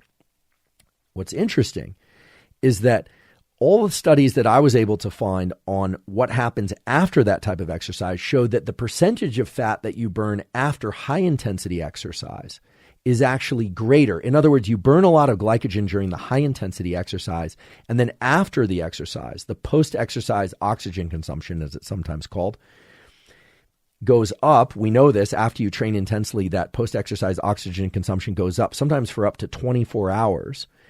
And it is during that period of time that you oxidize more fat, not glycogen. Now, what's interesting is that the reverse is also true. For people that do long bouts of low or moderate intensity exercise, so typically this would be things like running, swimming, biking, etc. So 60, 90 minutes, 2 hours, maybe even people that are training for marathons or half marathons, when they stop training, they burn more glycogen, more carbohydrate, even though they were burning more body fat per unit time during the low intensity exercise. So there's this kind of inversion. High intensity burns more glycogen during the activity, more body fat afterwards. Moderate to low intensity burns more, percentage-wise, more body fat is oxidized than glycogen during the actual exercise. Afterward, it's more glycogen. So I don't want this to get too complicated. The point is you should pick exercise that you like, that you're going to do regularly, but it does seem that the high-intensity exercise followed by moderate intensity exercise is going to be optimal for fat burning overall, because when you look at the percentage of body fat burned and you look at the overall increase in basal metabolic rate, moderate and high intensity training followed by low intensity training, or even just followed by going back into life, is going to be the best way to continue to burn body fat because of the ways that it increases basal metabolic rate. Now, this could be distilled into a simple protocol whereby 3 or 4 times a week you do high intensity training followed by either nothing or followed by low intensity training, especially if you're able to do that fasted. And I should just mention that none of this stuff about fasted is about performance. If you want to perform really well, this is for reasons of performance, and you want to, it's for a sport or a competition, it's not for body fat purposes, well then all of this kind of falls away and is modified by what's ideal to eat for performance. But what we're talking about today is how to optimize body fat loss. So train moderately to intensely, to very high intensity, and then moderate to low intensity. Or train moderate to high intensity and then go about life. And in fact, I have a friend who uses this strategy. He likes the train intensely and not that often protocol because he's a very busy person. So he'll train for 20 or 30 minutes intensely with weights or just body weight movement, doing he does burpees and push-ups and sit-ups and pull-ups and just kind of moving in kind of circuit type training, but where he's breathing really hard. The goal, he always says, is I want to breathe hard for 30 minutes every day. And then afterwards, he hydrates and drinks coffee and moves into his day. And he's walking around and taking calls and carrying around his children and doing all these kinds of things that keep him really busy with kind of like low intensity work. So I think you get the principle now. But you should all be asking yourselves, as scientists of yourselves, why would it be that certain patterns of exercise would lead to more or less fat loss? I mean, it can't just be about the energy burned. We already established that. And again, it has to do with the neurons. It has to do with how we engage the nervous system. So while non-exercise activity-induced thermogenesis, NEAT, the fidgeting, and cold can induce thermogenesis by engaging shiver-type movement or low-level movements, big movements that are of very high intensity, meaning they require a lot of effort, deploy a lot of adrenaline, epinephrine from our neurons, and signal particular types and amounts of fat thermogenesis, fat oxidation. Whereas low-level intensity exercise, low or moderate intensity exercise, walking, running, biking, where you can do that easily, there's not very much adrenaline release. So adrenaline, and aka epinephrine, is really the final common path by which movement of any kind, whether or not it's low-level shiver or whether or not it's lifting a barbell, sprinting up a hill, or doing a long bike ride, adrenaline is the effector of fat loss. It's the trigger and it's the effector. So now I want to turn our attention to compounds that increase epinephrine and adrenaline, as well as compounds that work outside the adrenaline epinephrine pathway to increase the rates of fat loss. I almost always save compounds and supplements and things of that sort to the end, because I do believe that people should look first toward behavioral tools and an understanding of the science before they look toward a supplement or a particular thing that they can extract from diet. This is mainly to try and shift people away from the kind of magic pill phenomenon, or the idea that there is a magic pill, because there really isn't, and frankly, there never will be. But there are some compounds that can greatly increase fat oxidation and mobilization, and understanding which compounds increase oxidation or mobilization can be very useful if your goal is to accelerate fat loss. There are things that people can ingest that will allow them to oxidize more fat. And that occurs mainly by increasing the amount of epinephrine that is released from neurons that innervate fat tissue. One of the more common ones is one that you may already be using, which is caffeine. It's well established that caffeine can enhance performance if you're caffeine adapted. I talked about this in an earlier episode, so I want to make sure I'm very clear about this. If you are not used to drinking caffeine and you suddenly decide I'm going to drink a big cup of coffee before training, you will vasoconstrict and you will limit performance. So that's performance. If you're caffeine adapted, however, there's this kind of interesting phenomenon where ingestion of caffeine serves more as a performance enhancer, both by increasing alertness, but also by way of dilating vasculature, of allowing more blood flow. Now, caffeine for burning more fat, for oxidizing and mobilizing more fat, is an interesting one. It can be effective at dosages up to 400 milligrams. You have to be careful if you're caffeine sensitive. Some people have just the littlest bit of caffeine and their mind goes crazy and they're very uncomfortable. It can have cardiovascular effects for some people with hypertension, etc. So please check with your doctor. But 400 milligrams is roughly a cup and a half of coffee or 2 cups of coffee. Nowadays, there's a lot more caffeine in coffee. So if you go to a typical cafe and you were to get their medium size, that would have close to a gram of caffeine, which is why if you're a regular caffeine consumer and you don't get that gram of caffeine in your coffee each day, you will get a headache. It can cause constriction and dilation of blood vessels in ways that's complicated, but you'll get a headache. Some people like the way they feel drinking 100 to 200, 300, maybe even 400 milligrams of caffeine before training. And indeed, that will lead to increased fat oxidation. It will do that because you will release more epinephrine and adrenaline. So let's just place this in the context of what we said previously. Let's say you normally do zone 2 cardio. So you're going out for a moderately intense run for 30 to 60 minutes or so. I think the current recommendation guidelines in the States are that people engage in 30 minutes of moderate intensity exercise 5 days a week so that's 150 minutes. If their goal is to improve or maintain health of the cardiovascular system. 80% of people in the United States fail to do that or anything close to it. We are way below threshold for what the government has recommended. In this case, the government recommendations, I think, are pretty good. That's one could always do better, of course, but 80% of people aren't even doing that.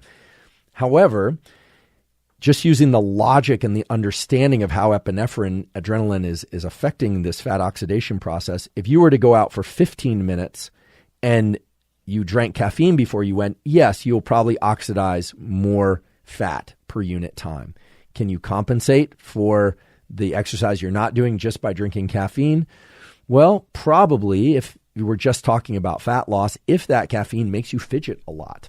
Right? The amount of calories that you burn in a 30-minute run, unless the run is very intense and you're wearing a weight vest and it's up a hill, it's not that great, right? But you probably get, in somewhere into the 400, 500 calories burned area. But I said earlier, and there are a lot of data now to support that fidgeting for a day can burn anywhere from 800 to 2,500 calories a day. So you might say, well, fidgeting is better than running. But it doesn't trigger the activation and the positive health effects of the cardiovascular system. So fidgeting alone can be great, but you need exercise for other reasons. Caffeine can enhance the amount of fat that you burn in any duration of exercise, and it can shift the percentage of fat that you oxidize compared to glycogen, unless you take that caffeine and it ramps you up so much that you're training really, really intensely. The bottom line is, if you like caffeine and you can use it safely, ingesting somewhere between 100 and 400 milligrams of caffeine prior to exercise, somewhere between 30 to 40 minutes before exercise, can be beneficial if we're talking about fat oxidation, burning more body fat. So that's caffeine. There are a number of other things that have existed over the years that are in this pathway. Things like ephedrine, which is now illegal in most states. I think maybe in all states, because people were dropping dead from taking ephedrine because they were heating up too much. It's interesting. It wasn't direct effects on the heart causing heart attack. It could trigger, by way of adrenergic receptors, if you'd like to know, increases in body temperature and heat. Now, those drugs turned out to be dangerous because people were overheating and dying. There was also the big fen craze. There was a drug that was released, fenfluramine, which actually was quite effective as an anti-obesity drug, a treatment for obesity. That had to be outlawed as well. FDA approval was removed because, again, people were dying because of cardiovascular effects. I don't know if people were overheating on it as well. So what is the solution? If caffeine is the kind of the entry point for most people of using compounds to increase the rate or percentage of fat loss in exercise and even at rest, what are some of the other things that are useful and interesting? Well, in terms of tools that are actionable and have reasonable safety margins, I've talked before about something called GLP-1.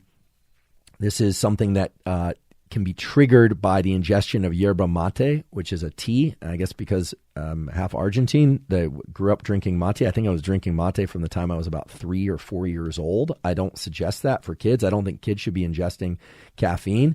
But anyway, I did it. And I still ingest mate. Mate increases GLP-1.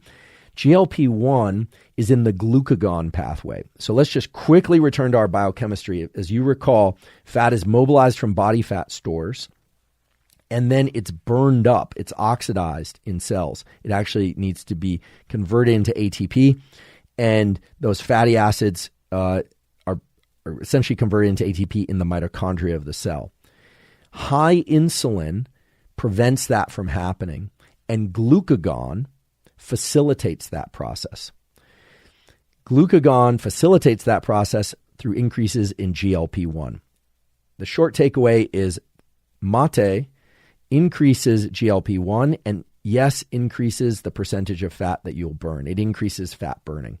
And that is especially true, it turns out, from the scientific literature, if you ingest mate prior to exercise of any kind. So if you want to burn more fat, drinking mate before exercise is good. Drinking it at rest when you're not exercising will also help shift your metabolism toward enhanced burning of fat by increasing fat oxidation.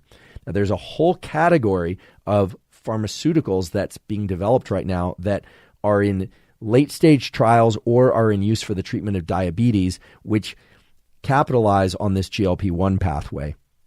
They go by various names, and there are people on the internet who are selling these things. They are prescription drugs, and I want to emphasize that they are prescription drugs, and you obviously wouldn't want to use any of these without a prescription and a requirement. It does seem that they are effective for the treatment of certain kinds of diabetes and lead to fairly significant weight loss and reduction in appetite.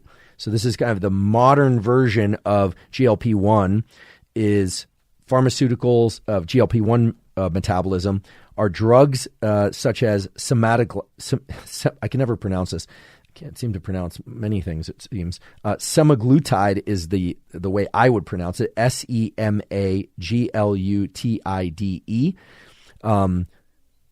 Semaglutide, but that's not the way you pronounce it. But semaglutide is the way that it's been described on the internet.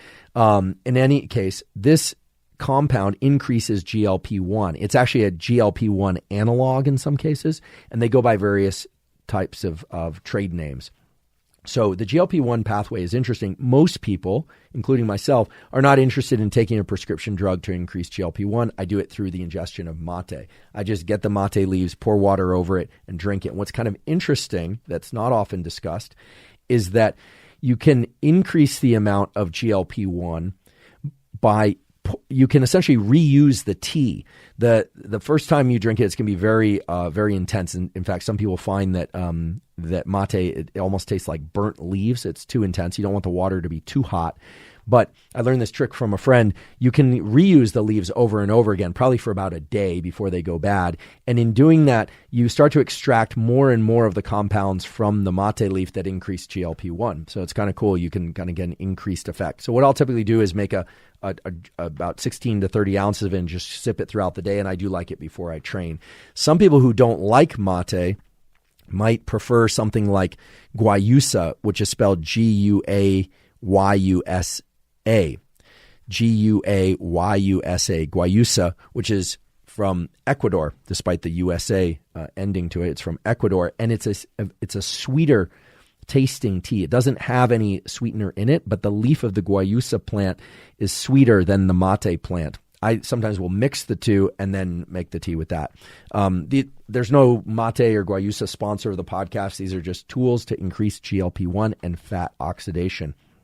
And again, the semaglutide is the prescription version it's kind of the heavy artillery GLP-1 stimulant, and again should be only explored with a prescription. So those are the compounds that really increase fat oxidation directly. There are going to be a number of things that impact insulin and glucagon that are going to shift the body toward more fat burning. We talked about a lot of these during the episode on hormones. We talked about it. We did a whole episode on hormones and metabolism. And so, for instance, berberine, which comes from a plant, or metformin are compounds that are now in kind of growing use for reducing blood glucose. They are very potent at reducing blood glucose, which will reduce insulin, because the job of the hormone insulin is to essentially manage glucose in the bloodstream. So there are a huge gallery of compounds that will reduce insulin and thereby can increase fat oxidation. And that's because, as I mentioned before, fat oxidation, this conversion of fatty acids into ATP in the mitochondria, is inhibited by insulin. So if you keep insulin low, you're going to increase that process, which brings us full circle back to the issue of diet and nutrition. There is really solid evidence from the Gardner lab at Stanford and from other labs showing that when you look at different diets, you look at low-fat diets, high-fat diets, keto diets, intermittent fasting, provided people stick to their particular diet, it doesn't really matter which diet you follow. You can still get a caloric deficit and you get weight loss. Adherence, however, is always an issue. And so what I always say is that you want to use the eating plan that is obviously beneficial to your health, but the one that allows you to adhere to whatever it is that the particular nutrition protocol is, right? If you can't stick with something, then it's not very worthwhile. But from the purely scientific standpoint, there's also an advantage to keeping insulin low. Now, that doesn't necessarily mean you go to zero carbohydrate. I've talked before about my preferred way of eating is to go low or no carbohydrate throughout the day for alertness, to get that adrenaline release and the focus that goes with it, et cetera, and the ability and to think and move and do all the things I need to do during the day. And then I eat carbohydrates at night because it facilitates the transition to sleep. That's what works for me. But when insulin is low, you do place your system in a position to oxidize more fat. And so that's why I think a lot of people do see benefit from lower carbohydrate or moderate carbohydrate diets, because when insulin is low, you are in a position to oxidize more fat, both from exercise and at rest. And I should mention, because I often mention, and it's appropriate to mention, that if you're interested in looking at the effects of caffeine, of mate, guayusa, things of that sort, GLP-1, you want to learn more about those, you can go to this wonderful website, which is free, examine.com. You can put in yerba mate. It will describe the 3 studies that show increased fat oxidation, both during exercise and at rest, and as a consequence, not surprisingly, an increase in metabolic rate. One thing that's interesting about mate is it causes a slight decrease in heart rate for reasons that still escape me. There's a single study showing that heart rate is slightly reduced, which is kind of nice, because when I drink too much caffeine, my heart rate goes up. Maybe that would increase my fidgeting and my fat burning, but I don't like the feeling of having my basal heart rate being up too high.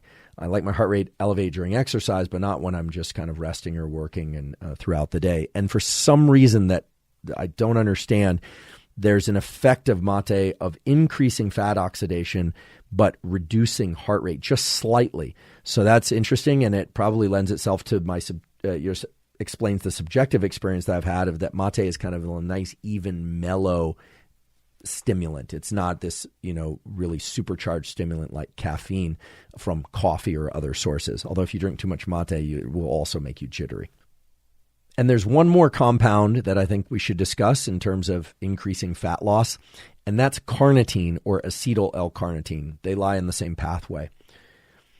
We can return to our basic knowledge now of fat mobilization and oxidation.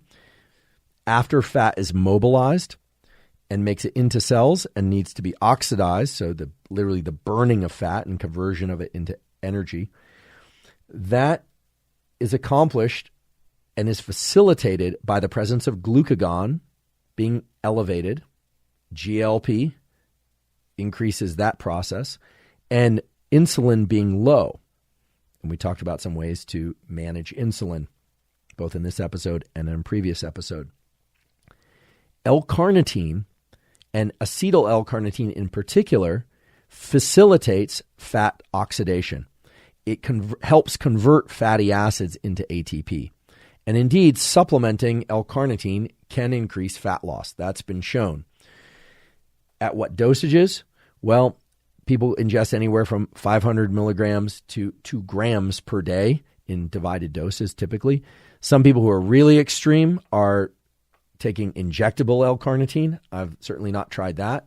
I confess I have used it in pill form from time to time, but in part because of the fat oxidation effects, but also because of the other effects that it tends to have. So in exploring the effects that acetyl L-carnitine has, it has a huge variety of effects on cellular metabolism. It can reduce ammonia in the blood.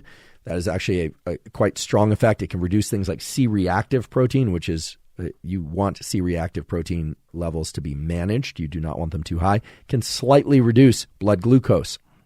It can slightly increase HDL-C, the good form of the blood lipid, and slightly reduce overall cholesterol. And as I mentioned, it can slightly modify the pathway involving glucagon such that you get a considerable effect, not a huge effect, on fat oxidation. So it can improve fat oxidation rates.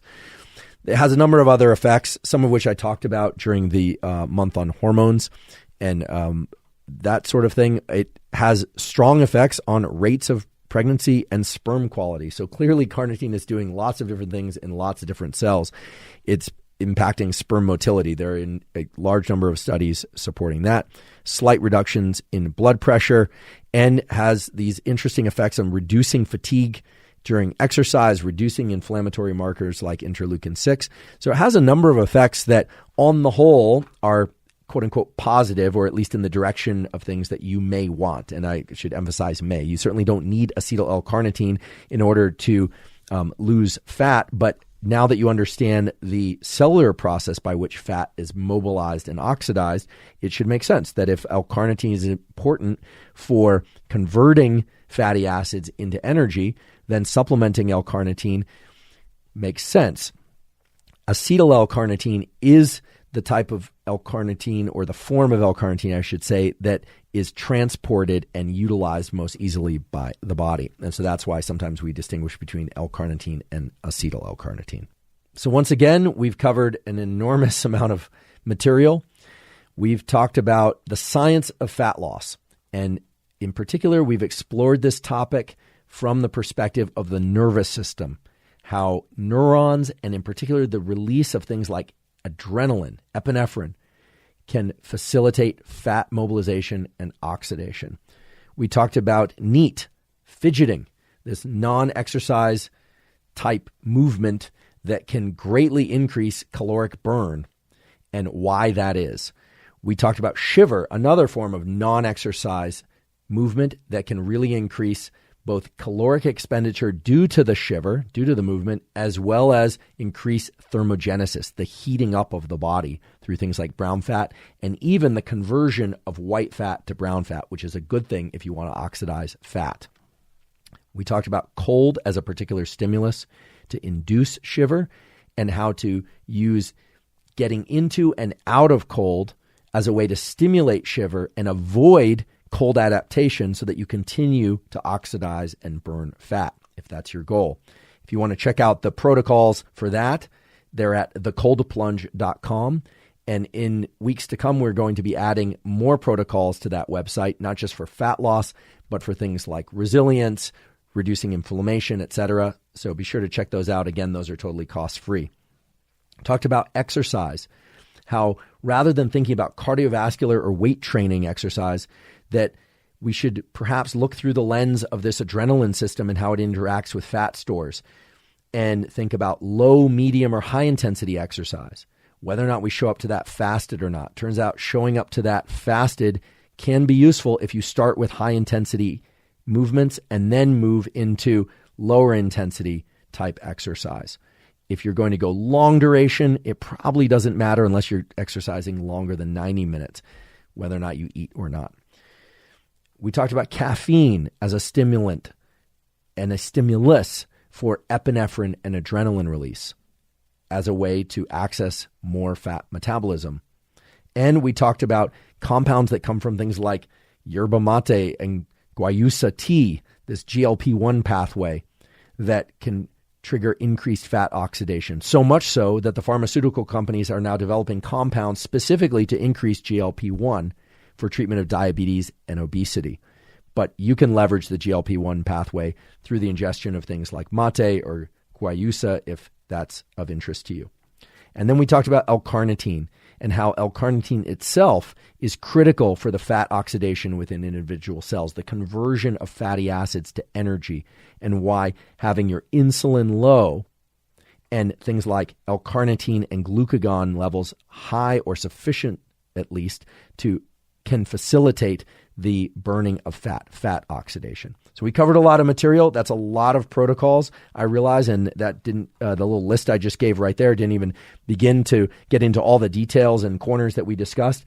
I hope you found this conversation interesting, both for sake of understanding fat loss and how to lose fat more quickly and to lose more of it, if that's your goal, as well as simply to understand the biology of fat metabolism from a different perspective, from the perspective of the nervous system.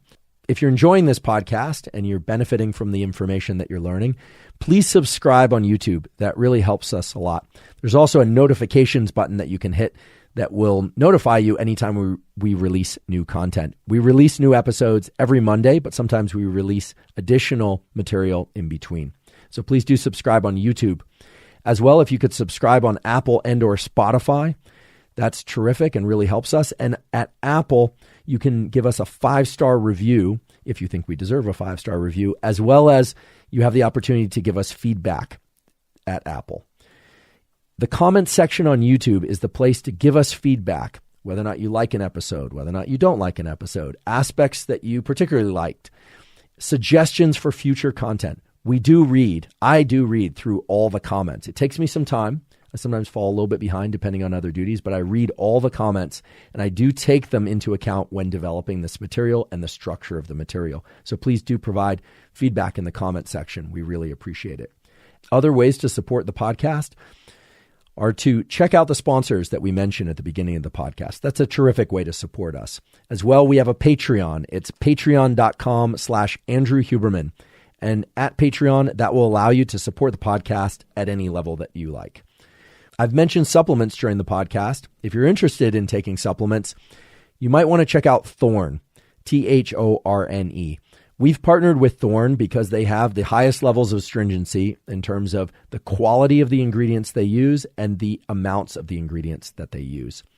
If you want to see the supplements that I take, you can go to Thorne, Thorne.com/U/Huberman, and you can get 20% off any of the supplements that are there, as well as any of the supplements that Thorne makes. That's Thorne, Thorne.com/U,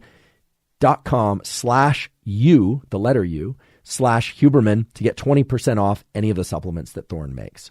And last but not least, I want to thank you for your time and attention today, and thank you for your interest in science.